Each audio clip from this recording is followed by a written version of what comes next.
चाळीसगाव येथे मोफत वैद्यकीय तपासणी व औषध वितरण शिबिर उत्साहात संपन्न।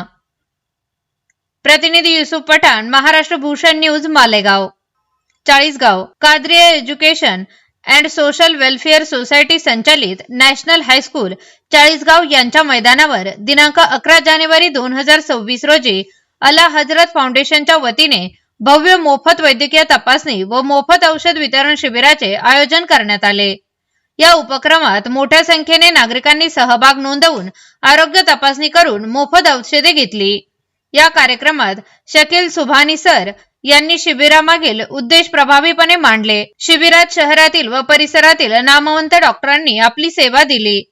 यामध्ये doctor Hamid Iqbal MBBS DCH, doctor Mubashir Jameel MBBS DCH, doctor Waseem Ahmed MBBS MS ortho, doctor Azhar Anjum MBBS, doctor Hasan Noorahman MBBS DCH, doctor Shadab Khan MD medicine, doctor Sheikh Faheem Ahmed BAMS DYA lady specialist, doctor Shamila Afreen MBBS DDV तसेच lady specialist doctor Farzan Khan BHMS यांनी विविध आजारांवर तपासणी करून रुग्णांना योग्य मार्गदर्शन व औषध उपचार दिले।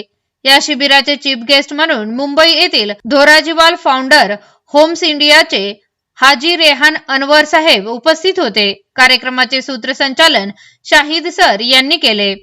यावेळी कादरिया सोसायटीचे अध्यक्ष शब्बीर नाना साहेब, सचिव हाजी शकील साहेब, उपाध्यक्ष गुलाम दस्तगीर खान तसेच राजू ड्रायव्हर यांची उपस्थिती होती। नवनिर्वाचित नगरसेवक वॉर्ड क्रमांक 15 मधील वसीम चेअरमन राजू दादांचे चिरंजीव अभिषेक देशमुख व प्रभाग क्रमांक 14 मधील इम्रान शब्बीर शेख यांनीही कार्यक्रमात सहभाग घेतला। अला हजरत फाउंडेशन चाळीसगाव अध्यक्ष मुफ्ती अहमद कादरी, सदस्य इद्रिस बागवान, अकील मंसूरी, एजाज खान, आसिफ खान, निजुमुद्दीन काझी, सलीम खान, फिरोज पटवे व मजहर खाटी यांनी या शिबिरासाठी अहोरात्र परिश्रम घेत कार्यक्रम यशस्वी केला। या प्रसंगी दर्गाचे इमाम मौलाना उस्मान साहेब तसेच त्यांचे पुत्र मुफ्ती अहमद कादरी साहेब व इतर उलमा अहले सुन्नत यांचीही उपस्थिती होती।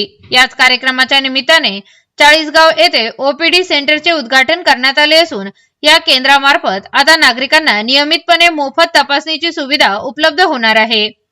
तसेच नवनिर्वाचित नगरसेवक प्रभाग क्रमांक 13 चे फकीरा मिर्झा, प्रभाग क्रमांक 14 चे बाबा ठेकेदार हे काही अपरिहार्य कारणामुळे कार्यक्रमाला प्रत्यक्ष उपस्थित राहू शकले नाही। मात्र त्यांनी या उपक्रमाच्या यशस्वीतेसाठी मनापासून दुवा दिली असून भविष्यातही अशा सामाजिक कार्यासाठी सर्वतोपरी सहकार्य करण्याची ग्वाही दिली आहे।